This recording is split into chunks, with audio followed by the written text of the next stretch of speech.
pretty on us. They do. Oh, we're live. Hello, everyone that might be tuning in to hear us talk about our opioid-exposed kids. Oh, We're a little early. this looks exciting. Yeah, it's going to be fun. Yeah. And we're meeting each other for the first time. Yes. We've been talking for a couple of years. Yeah. I think so. Yeah. This is nice. Yeah. Well, they can edit this part out when they redo it. In the meantime, do you like running the group? I do. I was nervous at first because I was in other groups, not like for the support that we have, Right. but for other mom groups I was in, Right, and they were right. like, catty. And I was like, I don't have time for caddy. I have a full-time job. And so I was like, I was worried about that. And my sister is my second in charge in the group. Oh, okay. Yeah, because I asked her, I'm like, look, I'm opening up this group. And you have to, when you open up a group in Facebook, you have to have more than one person in there. Okay. So my sister's like, yeah, add me. That's cool. And I'm like, okay, great. But yes, since I opened it, I love it. It's a great place. I've only had to kick out a couple of people here and there. And hi, Andrea. Hi. We're just chatting. And I've only had to step in Cammie. a couple of times and stop people from being catty. But otherwise, it's been a great experience. Awesome. I saw someone post within the last couple of weeks about the quality of the group. Oh my God, they were going on. And I was like, yes, I agree. Yeah. I mean, it is, you don't see that in other groups. I've seen people that I've known in my area come into the group. I just recently saw somebody that knew somebody else in my family come into the group. And I'm like, wow, we are really, and we had somebody actually from Australia join the group. Now we've got people from England and Australia and New Zealand in our group. Awesome. And so that was really awesome to hear that we were hitting other nations with the support that they need. Yeah. So that was really great. One of the women's from England, I actually called her up one day because she was talking about some stuff that was our boys are both 14 and they were going through some stuff that was very similar. And I just Facebook called her and she was in her kitchen making dinner and we just had this 30-minute discussion and it was like we were old friends and she's in England and here I am in Florida. And it was wonderful. That's awesome. It was so wonderful. That is awesome. So ladies, Andrea, Cammie, anyone else that might be listening, we're just kind of waiting until 7:00 until we say the good stuff. Oh, do we have a record option? That's a great question. Oh yeah. Mute. Share screen. Share. I kind of thought it would record automatically. Actually, yeah. I did something earlier where I recorded myself for a couple of minutes, and when the video's done, it gives you a chance to record. Okay, great. Yeah, that's good. Wait, you need to be in the picture more. Yeah. I can move this. There we go. Oh, except for I was trying to maybe move this. I just didn't want that. Well, I guess that's okay. We're in an actual house. Yeah, it's okay if it looks like an actual house, right? Yeah. Move the oh, she was about to tell us. Yes, she's our expert. Cammie is amazing. Yes. And Andrea, they have both. Have you seen our website? Yes, it's so awesome, right? It is. Yeah, I love it. Super impressive. I think you brought like a really great group of people together for Generation O. Yeah. It's been amazing. I mean, I keep telling people, I'm like, I usually don't do group work collaboration. I'm like way too picky and like micromanaging. And it's been such a blessing to work with people that are so talented and amazing that I'm like, this is a joy. Yeah. This is wonderful. I love actually. And when you have a group of people together that have worked so well together, it's not like a job. No. It's just a collaboration with friends. And that's a great experience. Yeah. I'm having so much fun with this.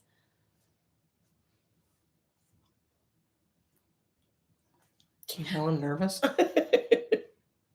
Oh. Aw. Yay. So this is funny. I didn't tell you yet.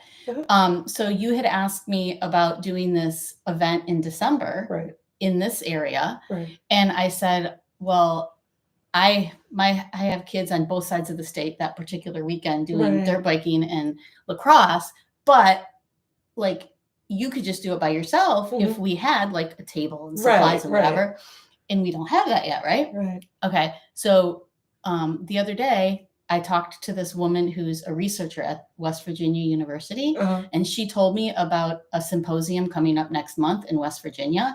And we absolutely need to be there. Yes. And so I booked tickets. I'm bringing the whole family. Oh, and nice. We have until October 16th. We have 1 month to get this thing that I wasn't going to be able to get ready until December.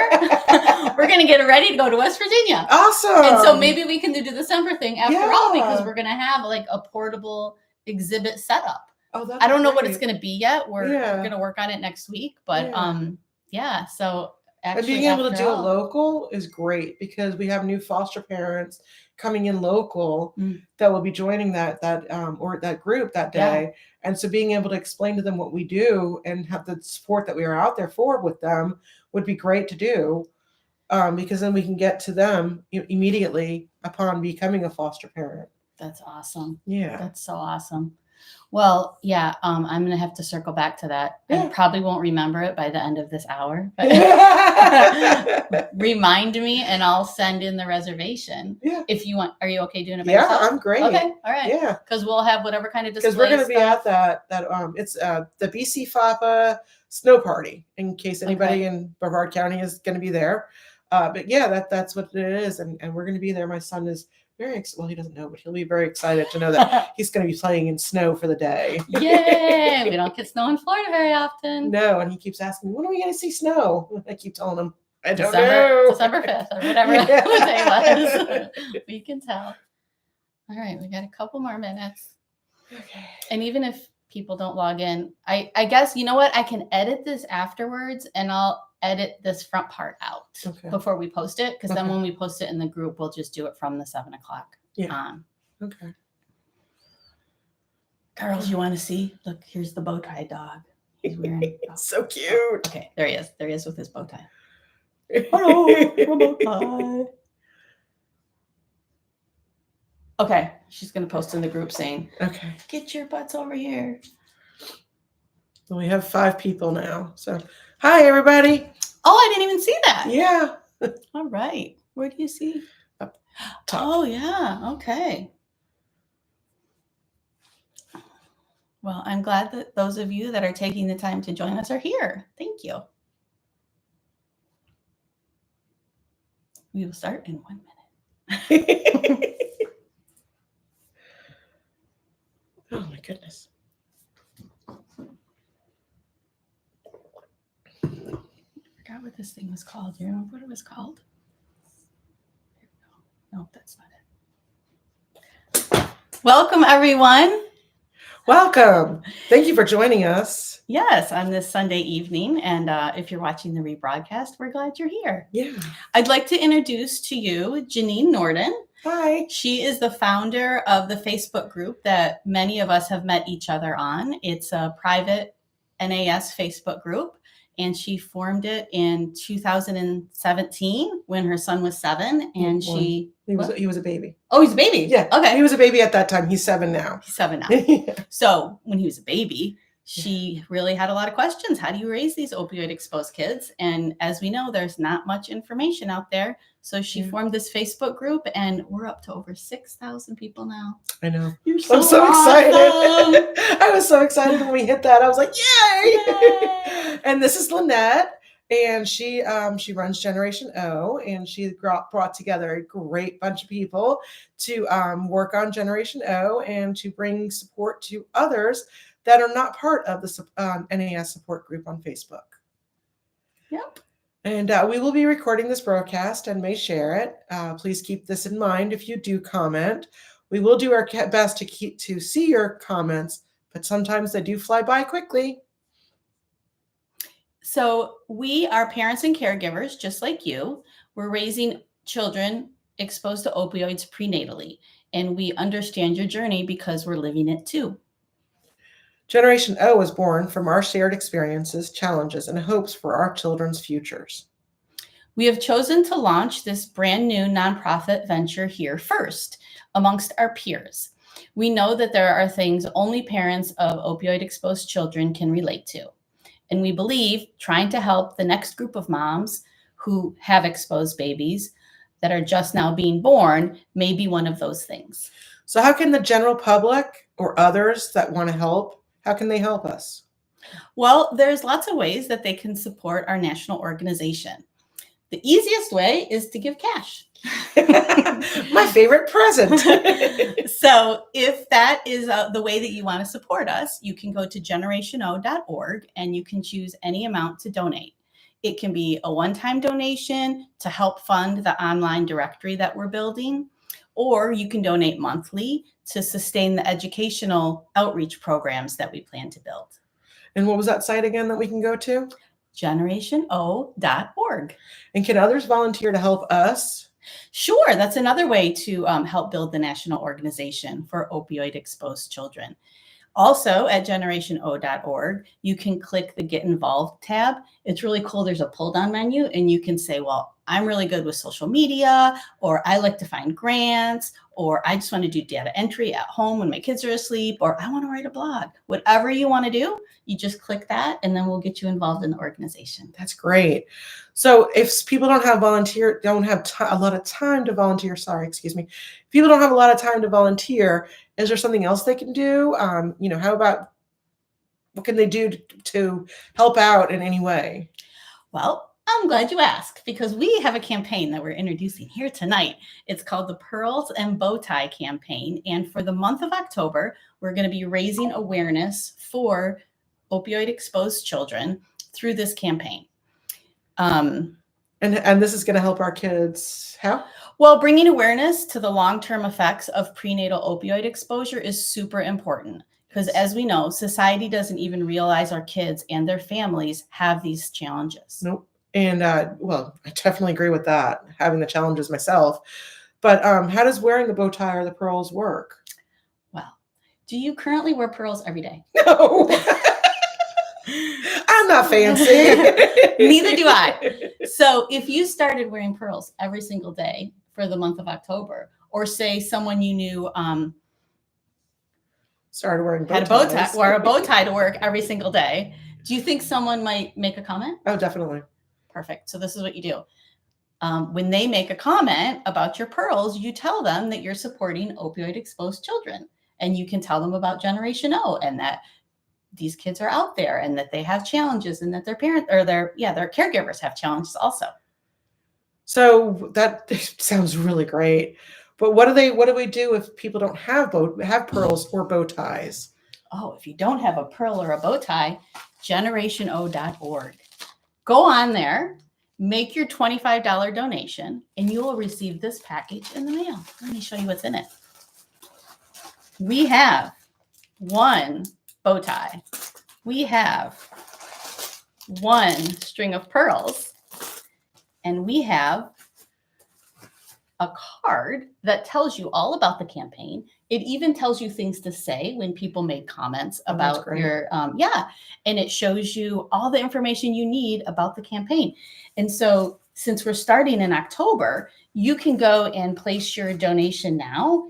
They'll be in the mail and you'll have them before October 1st. Oh, that's great. Or if you're watching this on, say, October 15th, you can still get them.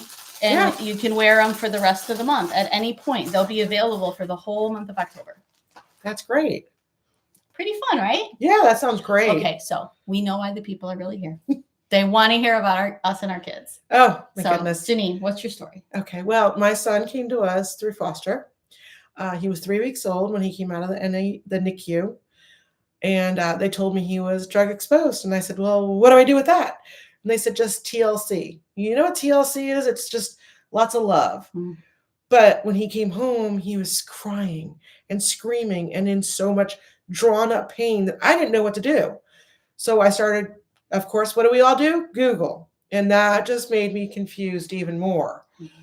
So I was talking to my sister and I said, you know what? I need to do something. I need to find other moms like me that need help, that need or even know what to do, because I don't know what to do. So I opened up the Facebook group, and since then, we're, like you said earlier, we're at over 6,000 people, And I have learned so much from everybody. I have learned that by doing massages when he's an infant helps with the tight muscles. Don't forget when you're doing your massages to do the face massages.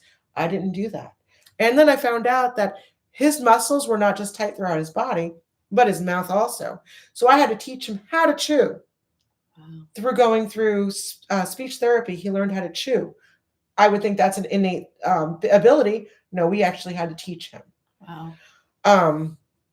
His severe ADHD, and there's days when it's out of control. And thankfully, he's on medicine now, so that's a good sign. But there are times when it's just too much. Yeah. And it's hard because you're looking at this lovely little child, and he is so smart and just so sarcastic now, and he's just so funny when he does that.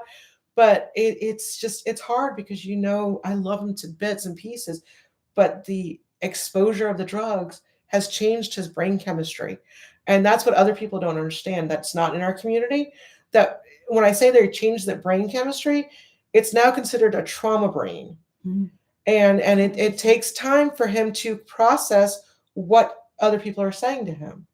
So other people are thinking that he's not listening or he's not behaving well, but he is. It's his way his brain is functioning. That's the hard thing. And now at 7 years old, we're getting to the point where we're getting a little bit better. We understand a lot more, but there's barely any information out there on NAS, neonatal abstinence syndrome, on children that are adolescents, teenagers, young adults. All the information that we basically have is on the infants, the babies. We need more information on the teenagers, the adolescents, the young adults, the kids that we need help with. And that's what we're hoping to do. So Lynette, what is your story? Thank you for sharing that. Oh, yeah. We've all struggled so much. Oh, gosh. But it's so rewarding for me because as we're all struggling, we still really want to help all the other people. Yeah. I mean, I don't want the other moms raising these kids to have to learn everything the hard way. Like, right. I want to give them instruction. Right. And I've learned stuff, you've learned stuff, mm-hmm. and that's, I love the group because of that. Well, my story started out in 2009, which is kind of the kids born then are kind of the oldest ones. Mm-hmm. That's when it really started getting a lot more pregnancies with opioid exposure. And similar to you, we actually took our son home from the hospital, but the doctor, he had just gone through 10 days of withdrawal and he was still, shaking a little bit when we came in there in the NICU to meet him. And the doctor said, he's fine. He's been through his withdrawals. Just take him home. He's a regular kid. I know. I shudder. And I didn't know any better. I mean, right. And I wasn't a first time mom either. I had 2 girls already at that point. But I didn't think anything of it. So I took him home and I look back now and I'm like, I remember when, he was like, I thought he had colic and I would be looking up colic and I'm like, it doesn't sound like colic, but like he's inconsolable. Yeah. And I didn't know what to do. I just had to let him cry. I mean, had I known like certain ways to hold him and so much more. Yeah. And so basically I didn't know any better. So I didn't do anything. Mm-hmm. And then I didn't really see much behavior or issues until he was in school. And I'm learning more and more that that's typical because as the demands of life become harder for these kids, that's when they start to slip up, some of them. If you don't see it earlier, some of them you'll see it from the get-go. But, there's parents that are like, my kid's 2 years old, they're doing great. And I'm like, awesome, but don't leave our Facebook group because you don't know what's coming. So basically, he's 14 now. And he has a lot of struggles. I mean, he's a wonderful kid. He's so smart. I was just answering a question today in the Facebook group about math. Mm-hmm. And so he understands math. Like you were telling me your son understands math too. Okay. Okay. And your son's in 2nd grade. And my son at 2nd grade, same as your son, understands math. They're so smart. These kids are so smart.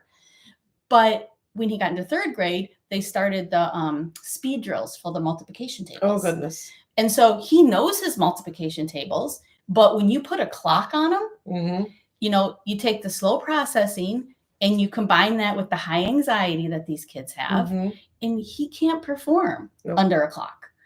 And so that makes him feel like, what's wrong with me? You know, and then he starts to doubt himself. And all of a sudden, I'm not good at math anymore. I'm like, you're amazing at math. You just can't do math like this. You know, you have to take your time. And so we got through and there's that. nothing wrong with that. There is nothing wrong with that. No. There's plenty of people without opioid exposure that need time. So then he gets into, I think it was 5th grade, and we get to long division. Now, long division, you have to like, not only there's like this step and this step and this step and this step. And you know, our kids, they can't do multi-step things. They can do 1 step, 2 steps, maybe a 3rd, but they can't do a 5-step thing. No. And if they're going to try it, they have to have it written down right next to them so they can follow step by step. Exactly. And you're not going to be able to do that when you're doing tests or anything like that.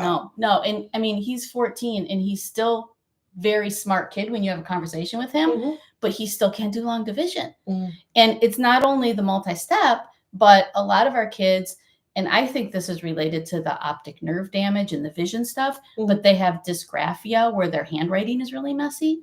Well, his handwriting is so messy that he's trying to these columns of numbers. He can't write in columns of numbers. They're all over the place. And if you add the wrong numbers or subtract the wrong numbers, so, you know, now he thinks he's not good at math, but I'll tell you what he's not good at. He's not good at writing. He's not good at high pressure. He's not good at multi-step. You know, it has nothing to do with math. But you give him a math test and he gets a D on it, and everyone thinks these kids aren't smart, they can't do math. And I'm like, it's not math that they can't do. It's all these other things that need to be accommodated. It's the pressure you're putting on them. That's what's making them crumble. And you got to take the pressure off. These teachers, and I love the teachers, but they have to understand, and I know they're under a time crunch themselves, but they have to understand when we're telling them that our children think differently. Sorry, I didn't mean to interrupt you. No, go ahead. Our sons and our children think differently. They need to understand what that means. Training them would help other kids, not just NAS kids, but ADHD kids. Yeah. Their brains work differently. Yeah. And that's what I try to, come across to their teachers. Their brains work differently. And so, you need to be trained in a different aspect. You can't expect a child to come in and go, okay, so I know how to do my multiplications and be a whiz at it.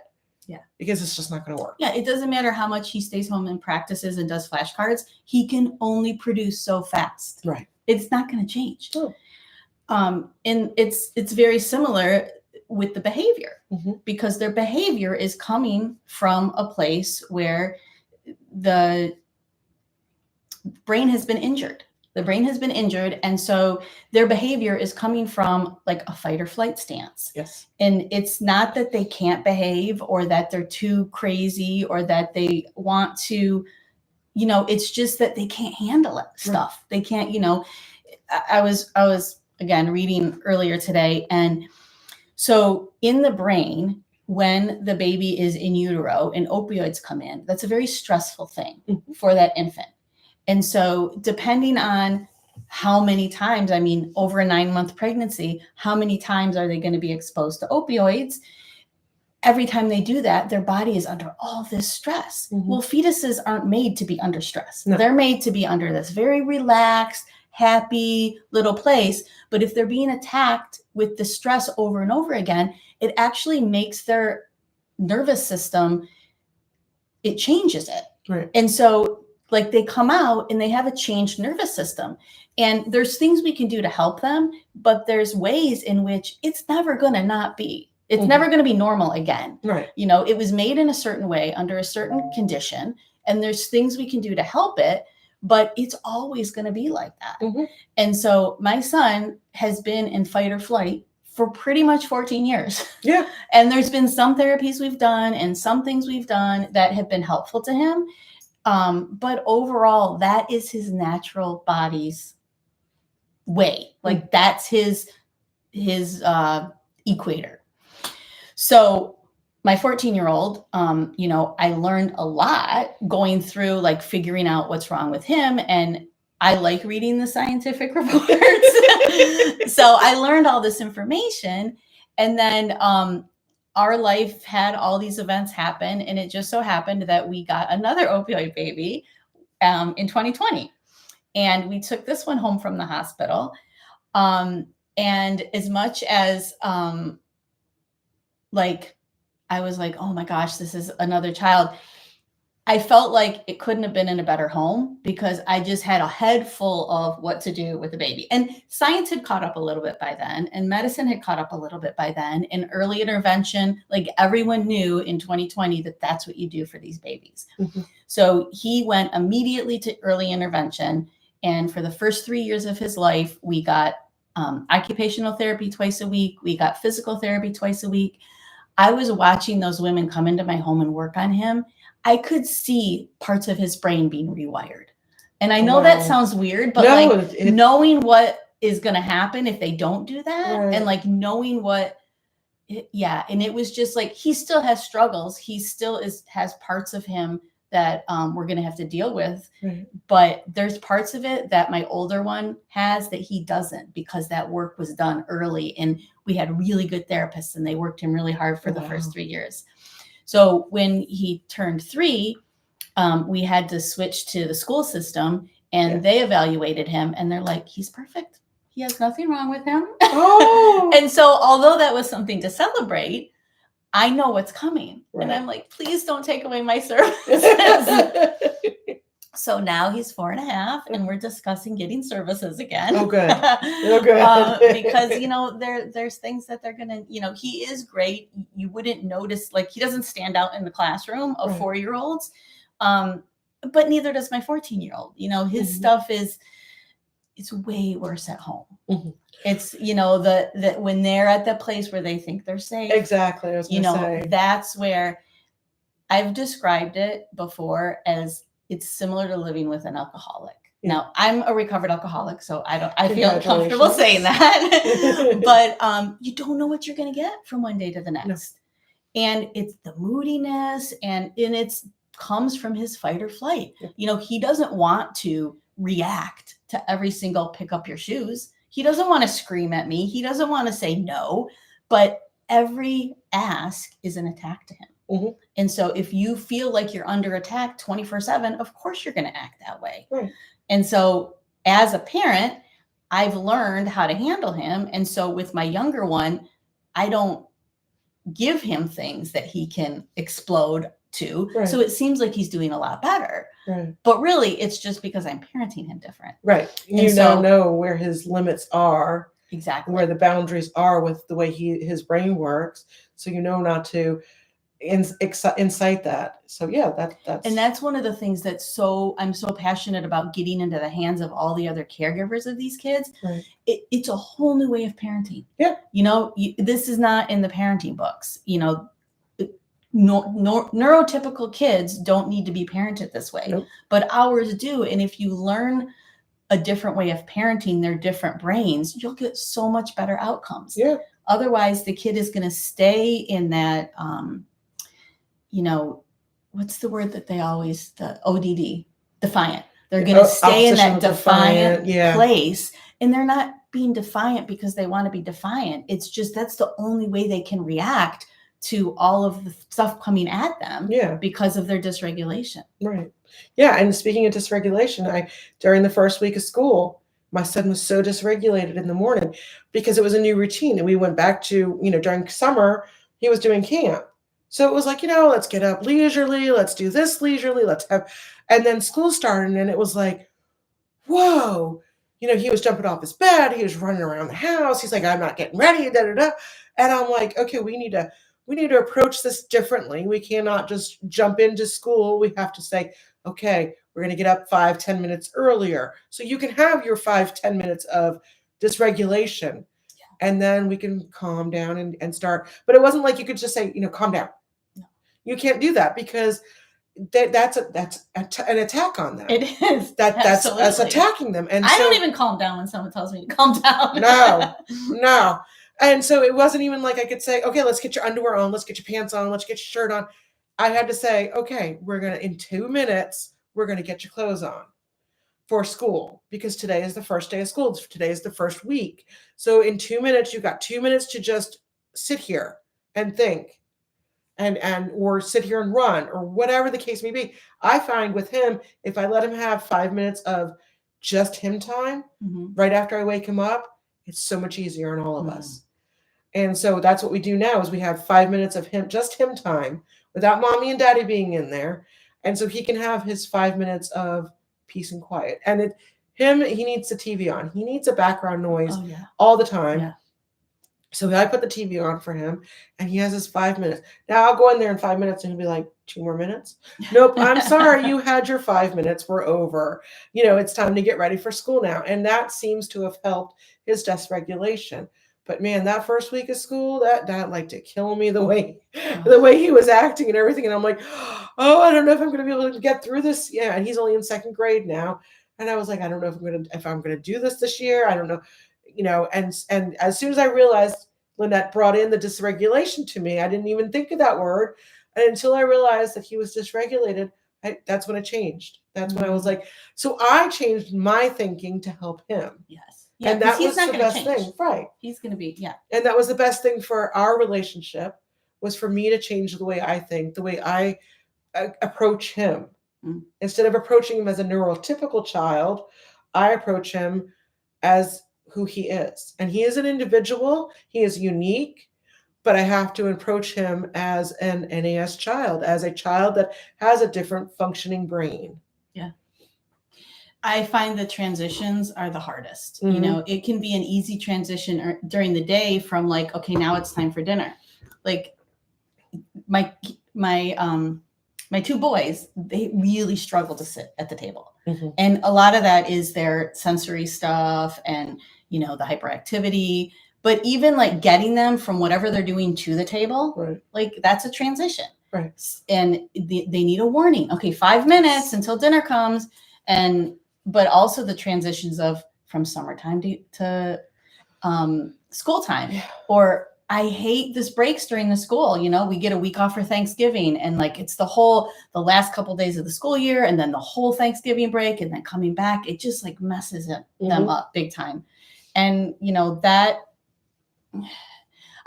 for the people whose kids are still young, I'm from my experience with my 14-year-old, some of that stuff doesn't go away. They still need extra time for a lot of stuff. Right. The processing, the transitions are, it just dysregulates them. Between the two of us with a 4-year-old, 7-year-old, 14-year-old, we're kind of in all the ages right now. Yeah. We're in pre-K and high school and you're in elementary school. Elementary school. Yeah. Yeah. And it's taking us to change the way we think. And that's a good thing to change. I mean, even if you have a neurotypical child, you should still try to figure out how they work. Yeah. You shouldn't just assume that they are neurotypical, so they should be working just normal or normal, because there is no normal. Everybody changes. Everybody's different. And so with us changing our thinking, it helps them deal with things that they need to deal with, we never thought about this stuff. We never thought that doing all the therapies that Lynette did with her 4-year-old. That was awesome. Now, when my son, when he came home, we did early intervention, but he didn't need any of those therapies, they said. And well, immediately upon coming home, I started doing massages on his legs and his arms, because one of the things I saw was that they were tightening up. Yeah. So immediately I was like, well, we're going to work on that. We're going to, and they said because I did that, that's why he didn't need the occupational or the physical therapy, was because I already worked all that stuff out. Right. And so, but the only thing he needed was food therapy. He needed to learn how to eat. He still needs to learn how to eat. There's so much speech therapy in the older kids and feeding in the younger. That's such a thread that goes through these children. My two didn't have those, which is weird because like they just skipped that piece. But I know a lot of people struggle with that. Yeah. And it's really difficult. Now, my older one has a feeding issue, which is different that I've seen in other children your son's age and up. It's, I guess, a form of picky eating. There's something called ARFID, and it's being afraid of food in a way. And my son barely eats anything, and he would rather eat packaged food and restaurant food and it's something to do with like his brain is telling him it's not okay, like something might be wrong with it or whatever. He had a little bit of OCD at some point, and some of it's related to that. But I really want to do personally some more research on ARFID in the NAS or opioid-exposed kids community, because I think, I mean, I know of some other kids that were exposed that also have it. And I think that there's some link in there. Yeah. You know, hopefully you won't have that one, but yeah, no, he's a picky eater, but when he was an infant and we started, not an infant, a baby, when we started baby food, he choked. Oh. And I mean, choked, gagged, turned blue, had to do the Heimlich. That's trauma. All that stuff. And like I said, we had to teach him how to chew. Yeah. And that was, and you know, the baby leading food. Baby-led weaning. Yeah. I wish I had learned about that, because I think that would have helped him. Yes. Because there was actual food going on and not baby food. But his consistency, like always, you start with the cereal. His consistency of cereal, the only cereal that I can get him to take at that time was like almost water, almost just formula, baby food. Wow. Because otherwise anything would choke, gag him to the point where he was turning blue because he stopped breathing and everything. And so now today at 7 years old, he goes to lunch with crackers. He will not eat sandwiches. He just now learned about tortillas, but I cannot put anything on the tortilla but cheese. And so things like that, he just will not touch. He will not. Right now, his biggest food thing is pancakes. And he goes through these moments of hyper focus on food. And only one food at a time. So it's not even like I can go, okay, here's your chicken nuggets and some cheese. No, it's got to be just chicken nuggets or just cheese. Wow. So, and it's exhausting. Oh yeah. And especially when you go to the school and they're like, why aren't you feeding your child more? Look, dude, I would love to feed my child more. This is what he eats. I'm not going to fight with him. I've done that before. When you learn not to fight and just deal with it. And he does eat, he eats better at home than at school. So, you know what? Lunch is what it is. Right. There's lots going on in those lunchrooms. Yeah. It's, you know, distracting and loud. And so I have an idea. I want to bring us back to the pearls and bow ties for a second. Sure. And then maybe we can go through, because we've been talking. We're not reading this chat. And we can see if there's any questions. So if you have any questions, put them in the feed, because we'll answer them now. But in the meantime, I wanted everyone to remember that these pearl and bow tie kits. Here's our bow tie. Generation O is our one of our colors is yellow. We like the sunshine and all the hope and sunshine that brings for all the help that we want to give.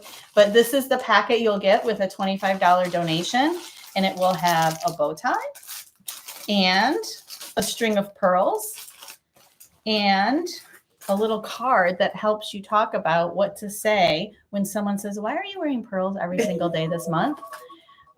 It tells you some things that you can say to let them know about the struggles that these children and their families have, because we hear about the opioid epidemic all the time, but we don't hear about these kids, and our kids need a voice. Yes. So generationo.org is currently full of some resources and links to videos and podcasts. There's some blogs. There's some scientific reports that have been rewritten in plain English so that you can understand what they're saying. And as nice as the website is now, it's going to get bigger and bigger and bigger as we put more and more support in. Nationally, we are focused of helping anyone that can go online can find these resources. And one of the resources will be a directory where they can put in their zip code and they can see where are the early intervention services and where are the developmental pediatricians in their area. And it's going to take us a while to build that, but it's also going to take us some funds to build that. Right. So we're looking at some grants, we're applying for them. We're doing a lot of different things to try and get this to the point where someone like you or I, who's having their baby right now, can go online and learn so much of the stuff that we didn't know, you know, because this these babies are not going to stop coming anytime soon. And so we need to share with them what we know works and what we know can help them to have the most successful life that they can have. I'm going to pull this down a little bit and see. Do you see anything? I don't even know if we can. Let's see. I think you got to go. Oh, no. Oh, no. Oh, here we go. Here we go. All right. So we're looking here. We're looking here to see if you guys are asking us any questions. It looks like you're just chit-chatting. Okay. Oh, hi, Michelle Polizzi. We've spoken before on Facebook. I'm so glad that you're here. And yes, executive function. A lot of people talk about ADHD, but I think more than ADHD, it's problems with executive function. They look a lot of the same, but it's coming from a different part in the brain. So I find it interesting, the difference between those two. Oh, someone's originally from Port Charlotte on the other side of the state. Oh, wow. 4 teenage. Oh, I know who that is. I think, 4 opioid-exposed teenagers. Yes, I know. That's Lisa. Hi, Lisa. I'm glad you came in. PDA, pathological demand avoided. Oh, yeah. Have you heard about that diagnosis? No. It's more common in the UK. Pathological demand avoidance, PDA. No. It's kind of similar to the ODD thing, but it's like the tasks that they're okay doing, they can do. But if they don't want to do it, they're just, our kids, you can't tell them to do anything they don't want to do. And that actually sounds like my son. Yeah. More than the ODD that he was diagnosed with. Yeah, I agree. What has been your experience navigating the school system? Oh, when my son starts school and he gets a new teacher, like the beginning of this year, I pulled the teacher aside and I said, look, this is what's going on with my child. He's been diagnosed with ADHD, but it's not typical ADHD. He can go from 0 to 100 in 5 seconds. And sometimes, he's got sensory processing. He's got sensory issues. He'll roll around on the carpet. He'll roll, and rub the carpet. And you're thinking, why are you doing that? Well, that's him needing his sensory input. One morning we were at the school drop off and he was making, sorry to say, but fart sounds. That's sensory. That's a sensory input need. So I had to message this teacher and be like, look, he's making fart sounds. I've already told him not to do it in school, but I wanted to let you know that this is what's going on with him. It's a sensory need. He's trying to get some sensory input. Auditory is a really great way. So when that starts, I usually turn the music up a little bit. I find stronger rock and roll to play for him. Usually we listen to very calm music in the car, but when he needs a sensory input auditory, I try to find music that will help him. That's a great idea. Yeah, it helps. When he was a baby, Frank Sinatra knocked him out. Wow. And it was really cool because we love Frank in my family. And so he would start screaming because the car seat was the worst. Oh, yeah. He didn't like being confined. And I would put Frank Sinatra on and it would just calm him down. But that's a sensory, that's the auditory, that's the sensory. And that's what he needed at that time. Now he needs the loud rock and roll. I get that. To answer the same question about working with the schools, it's been hard because, I don't even know what to tell the schools. I don't know.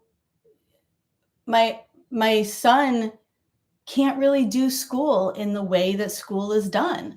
That's I'm talking about middle school, high school, when things get a lot more complex and a lot harder. And I tried, he's a freshman in high school. And so in this summer, before he started the high school, I went in to talk to the counselor and, I wish there was a way I could explain it, but, it's not anything that they're familiar with. And it's not, he needs this one thing. It's a very complex issue and his needs are complex. And the other issue is that he doesn't want to be singled out. Right. He's very, since the time he was young, he gets embarrassed really easily. And he's Mr. Cool, macho, has all these friends and, everyone loves him. They see him coming down the hall. Everyone loves him. He's got riz. He's got the charisma. But so the last thing he wants is for the teacher to say, okay, come on over here and you're Right. going to get this special accommodation. And I get that. I mean, no one wants to I certainly be didn't. singled out like Yeah, that. no. And so I really don't know what the answer is. And I feel like if I was confident about what he needed, I could go in there and fight for it. Right. I still might not win because this isn't like other diseases or conditions where everyone knows that they exist and this is what you need to do. Hopefully we'll be there one day. And that's one of the things that Generation O wants to do as an organization is really help the kids at school. These are the accommodations that work. These are this is what the teachers need to know. This is what the parents need to know to deal with the school. But I think we're a long way from having a coherent message. Mm-hmm. And that brings up something else I saw in the questions about this being a spectrum. None of our kids, I really think it's similar to the autism spectrum, Mm-hmm. where, you can have autism and have this combination of symptoms or this combination of symptoms. And I think one day we're going to see that with opioid-exposed kids. They weren't all exposed to the same opioid at the same time. Some of them got it during the early pregnancy, sometimes got them at the late pregnancy. Some had the same amount throughout the whole pregnancy every single day, and Right. others had high and lows. And, that's not going to create a same, outcomes. It's going to be a little bit different. But just in the group, we see the same things over and over and over again. Mm-hmm. And even if science or the medical community hasn't been able to say, yes, this is from opioids, well, we're all seeing the same thing. Right. So you can tell us that it's not, but if we all have a kid that we're all struggling in these same areas, Right. at least we're going to tell each other as moms, this is what you do. Right. And that's what we come together in the group is help out each other. One person might have an experience that's different than ours, but we all listen to each other, and that's what we're doing is we're helping out.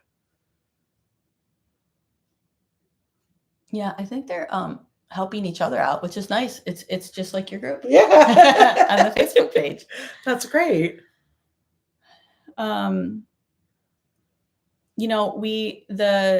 The National Organization for Opioid-Exposed Children, if people are interested in knowing like what we're doing or what our main focuses are, we have 4 goals. We want to raise awareness of the challenges faced by the opioid-exposed children and their families, because it's hard for both. It's hard for the kids. It's hard for the families. Mm-hmm. We want to promote early intervention because we all know that that's the best thing you can do for your kid. After they get through the NICU, and even in the NICU, we've learned that the Eat, Sleep, Console is, that took a while to get to. And now most hospitals are offering the Eat, Sleep, Console. And not all children go into the NICU after being born. That's true. Some of them come out and they don't even have withdrawals, but they're still affected by the opioids. They're still dealing with the withdrawals without looking like it's a withdrawal. Like our sons went through withdrawals. They shook. Mm-hmm. Mine did 3 weeks in the NICU. Wow. And he shook a lot. And especially even today at 7 years old, if he can't handle cutting himself, even in a little paper cut. But if he gets something like that, he's going to start shaking again. Oh, wow. And I'm like, and it's a trauma experience. Yeah. It's a trauma answer, answer, I think I want to say. Response. Thank you, response. It's a trauma response. His body remembers going through the withdrawals, and that shaking was a trauma response. Wow. His body brings it back. And it's so heart-wrenching to see that. Yeah. I'm glad you brought that up, though, because that's a really important point, that whether you get an NAS or a NOWS diagnosis at birth or not, Mm-hmm. You can still be opioid exposed. Yes. Because if you only got exposed to opioids in the first 6 months of the pregnancy, you're going to have already gone through the withdrawal before you're born at 9 months. Right. So yeah, that's why we're the National Organization for Opioid-Exposed Children and not for NAS babies. Right. I mean, we kind of use that as a shorthand, but we want to recognize that everyone, whether they get that diagnosis or not, is included. So after Eat, Sleep, Console, then we want to make sure everyone goes to early intervention. And the statistics I've seen are that only about 50% of the kids, and that even seems high, are going through early intervention. Wow. And so, if you take your baby home and they're doing fine, you might not be encouraged to do that. You know, why am I going to take all this extra time to take them to all these appointments or No, whatever? still have them checked out. Yeah. That's what we did with ours. We still had him checked out, even though he didn't qualify for any of the services. Still have him checked out. And then after they get through the early intervention, they're going to need long-term support, you know, just because they're not babies anymore. Like I was saying earlier, when the demands of life start to get a little bit harder, you're going to see the cracks. And these children, for the most part, are going to need some types of supports throughout their whole, at least childhood. Right. We don't know what happens to them when they're adults. No. You know, and one day we do have a couple of people in our group that are adults that were opioid exposed. That's true. And they do tell us what's going on in their lives, and they come in there to support us and let us know there is a future. There is a chance really to you know, become where they are, and here's what they've done to do all that. And they do talk about their experiences in our group. You're right. I forgot about that. There are. Yeah. So back to the organization's goals. We're raising awareness. We're promoting the early intervention and the long-term support. And we're supporting the caregivers, because we know that doing this work is really exhausting. And, you know, even just being able to talk to someone, because all of us have the experience of going to the mommy group and hearing the things that they're struggling with and being like, oh my God, if only. Right. If only I only had to deal with my kid talking back, you know, like, and we talk about what's going on in our house, and it doesn't resonate. You know, it's not the same thing. So we need to support each other. And then, of course, with the organization, we need to secure funding so that we can do bigger things and help more people. So that's kind of where we're going with that. Anything else? Gary says, I have twins that are 10 months old, and we are struggling that they don't eat a lot at one time, but want to eat every 2 hours. Our little boy is always fussing and rubbing his stomach after eating. Poor guy. Oh. I wonder, Gary, if the food that they're getting, well, first of all, the frequency, that's common. Right. Yeah. These babies, they might have to eat every 2 hours for a long, long time. Try a pacifier. I know this is weird, and I know everybody's like, no, don't do pacifiers. But it could be, you know, if they're drinking bottles, it could be like a suck need. My son was a high suck need, and you know, that helped him calm down on the needing to eat. But if he's rubbing his stomach, you might want to get a gastroenterologist on that, because it might be that his stomach is not digesting the food correctly. Some of them do have slow stomachs. And so, or you can, you know, rub their stomach, but rub it clockwise. Because if you rub it counterclockwise, you're going to mess it up. Yeah. But rubbing their stomach, like, you know, tickle time, tummy time, bonding time. Thank you. Yeah. Bonding time. You know, we always bonded with him, and as he's laying in my arms, I would rub his stomach. Things like that, even at 10 months old, you know, when the rare time that he was relaxed at 10 months old, he was always a goer, but, you know, rubbing his stomach helped him digest his food a little bit more. But if you're seeing a constant upheaval in their feeding, definitely go and see a GI doctor. Yeah. And the pacifier thing, I think that's a great idea, because I remember my son too, he had he needed the oral sensory. Yeah. Like he needed, even when, you know, he didn't necessarily have trouble with feeding, but he needed that oral sensory stuff all the time. And it was interesting what I found out is because he has his whole sensory system is like turned down, like it's low. He falls on the ground and he doesn't get hurt all the time. And like his hearing is less, his like everything's less. And so what was happening is his mouth, like he couldn't feel stuff like how we feel, and our mouths are sensitive and we can feel the bottle, whatever.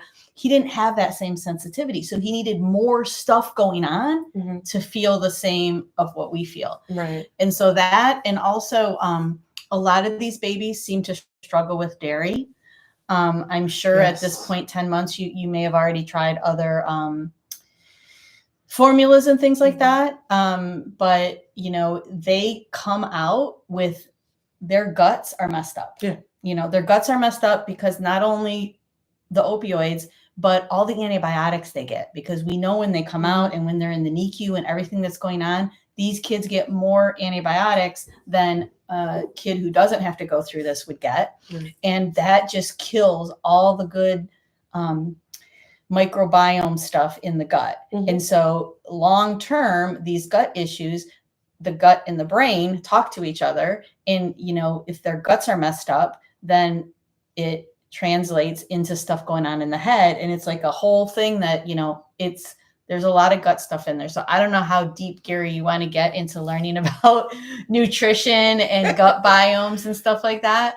But I know that there's a lot of stuff nutritionally that the kids, they need a lot of extra probiotics and nutritional help more than typical kids will need. Yeah.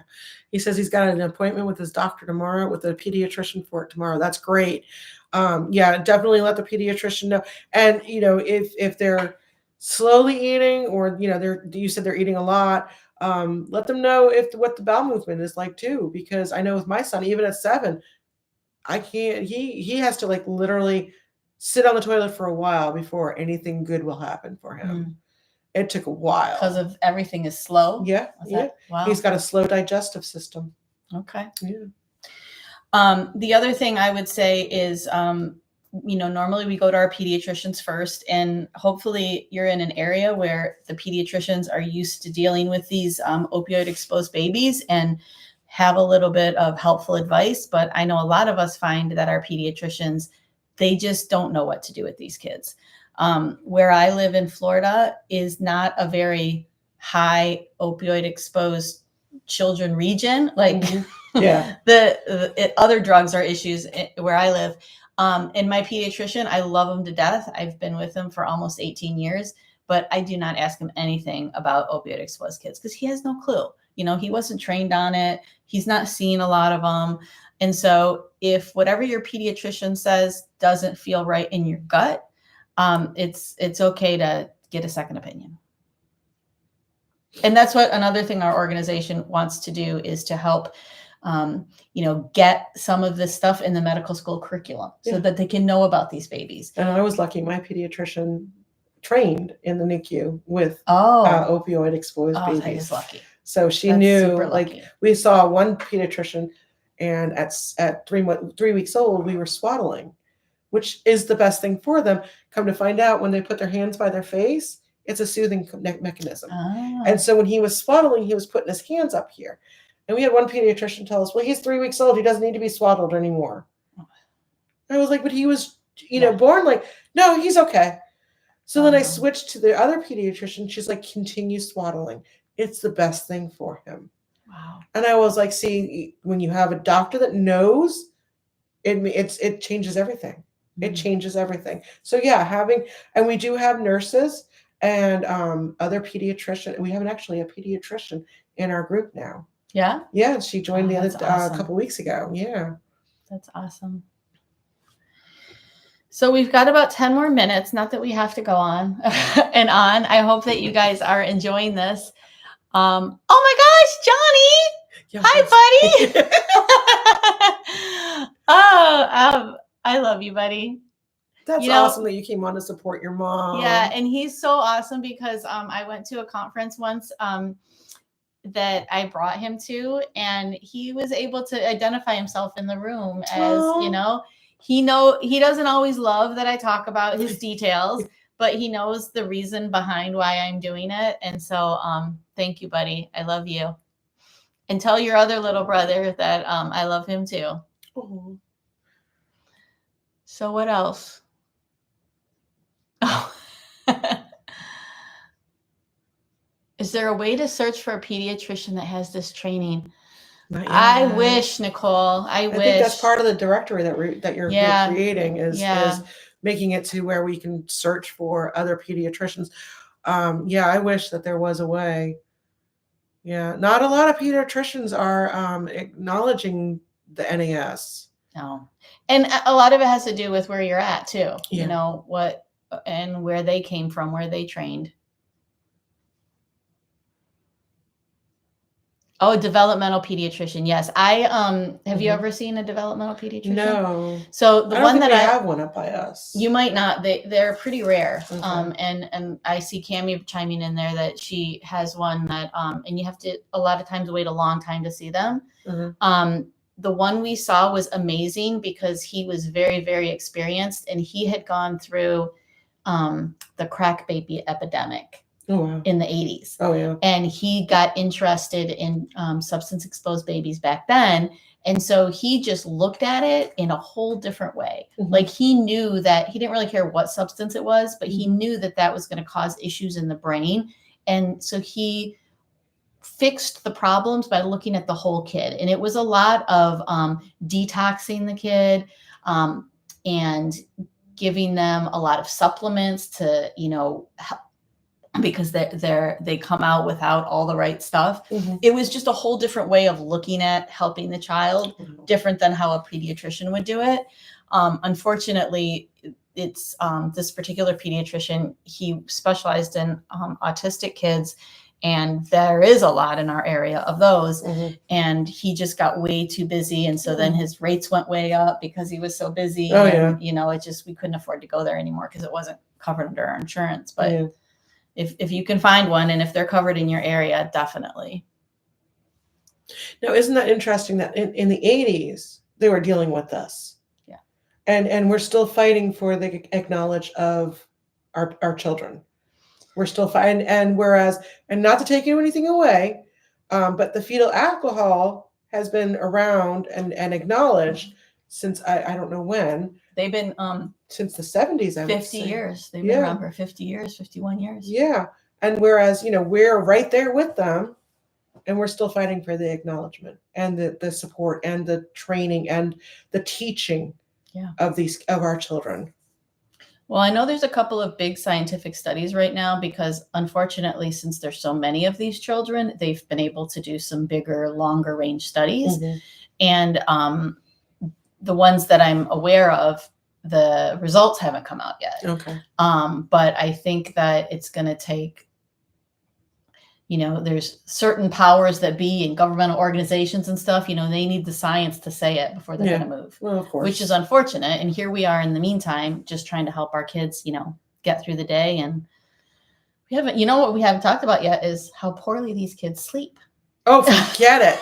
Let's mention that one. My son at 2 years old slept walked.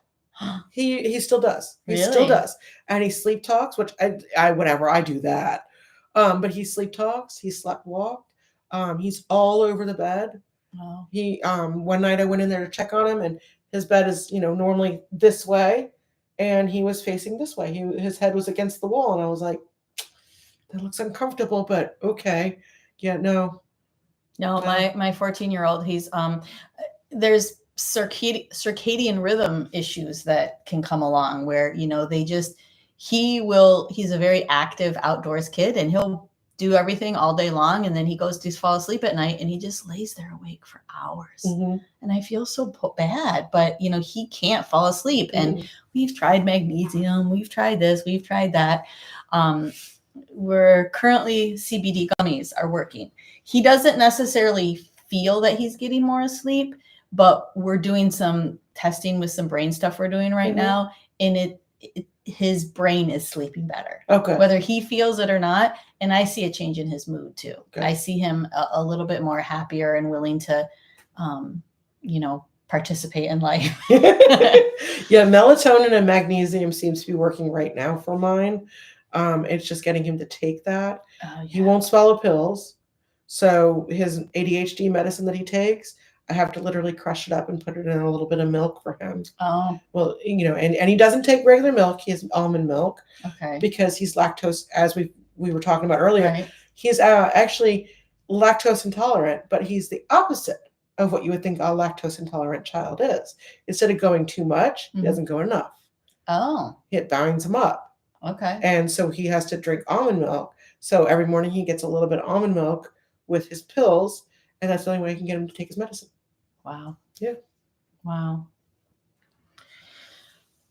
Let's see. Oh, I like what Andrea wrote. It's criminal that there is not an acronym like FASD for opioid-exposed kids or polysubstance exposed kids. Yeah. Well, in the meantime, we can call them Generation O, but I agree. They don't have a diagnosis.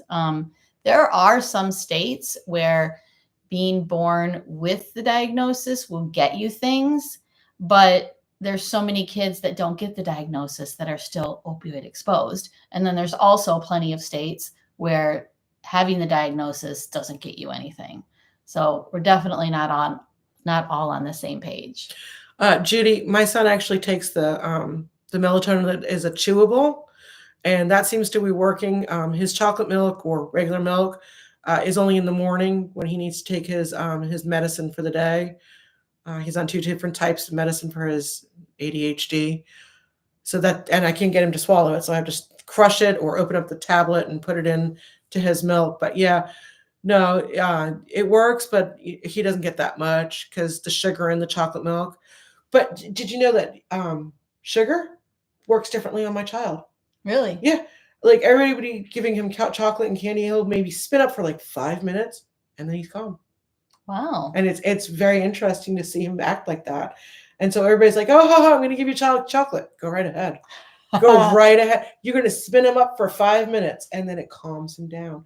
But coffee doesn't work that way with him. Coffee spins him up. See, so my girls have different exposures, and one of them has alcohol and cocaine exposure, and caffeine does nothing for her. Yeah. You know, it doesn't. And my son claims it doesn't do anything to him, but I still think it kind of does a little bit. I don't know. But yeah, if their systems aren't working right, the medications are going to do different things. Yeah. Who knows? Yeah, that's why I say he doesn't have the typical ADHD, because a typical ADHD, you can give him caffeine and it calms him down. Right. But mine, it spins up. Yeah. So then we stay away from caffeine. Well, everyone, try putting it in his milk, Judy. Like I said, I do that with mine, and that seems to. But don't let him know it's in the milk. Yeah, you can't. Yeah. Like at first, we didn't let him know that he was getting medicine in his milk. Now he's like, "Does this have my medicine in it?" Yes, it does. Please drink it up. So now, and we've been doing this since he was started VPK, so 4 years now. So yeah, try putting it in a little bit of milk. No, if he drinks the chocolate milk, just put a little bit, like that much, just to cover the pill, but crush it up first, because otherwise you're gonna be swallowing a pill and they're not gonna want to take that. Or smoothies. Or smoothies, they can sometimes cover flavors a little bit if the medication or juice, you're giving, whatever. Yeah. Whatever your child likes to drink. Try that. Well, I think we're gonna sign off soon. It was wonderful to do this with you. Yeah. This is our first time meeting. Yeah. Oh yeah, we said that in the beginning. But yeah, it's just been great to have everyone interacting. And if you haven't been to generationo.org yet, please stop by. And for the month of October, in addition to wearing your pearls every day, you're going to see some great graphics in the Facebook group. If you're a member of the Facebook group, every single day, we're going to be posting some new facts that have to do with our kids. So maybe you'll learn something as well. Yeah. Excited about that. Yeah. Oh, she's 14. Okay. That's not going to work. Oh, Instagram too, Andrea said. Yes, Instagram too. We're on Instagram. We're on LinkedIn. You can help us spread the word. And I think even TikTok coming. Oh yeah. So yeah, we're gonna see what we can do to spread the message of support for these kids and their caregivers. Yeah. Yeah. We're here for everybody. All right. Well, if you're rewatching this, thanks for watching, and we look forward to seeing you on the Facebook page or at the website, and you could volunteer, and we'll all be doing this together. So and if you're watching and you're not part of the NAS group, you can reach out to us and we can discuss it some more if you'd like. What's the name of the group? The NAS support group. It's NAS support in Facebook. Yep. Yeah, in Facebook. So if you're not part of that and you're looking out, wanting to reach out to Generation O or Lynette or myself, go right ahead and we can discuss more on how you could support us. Yep.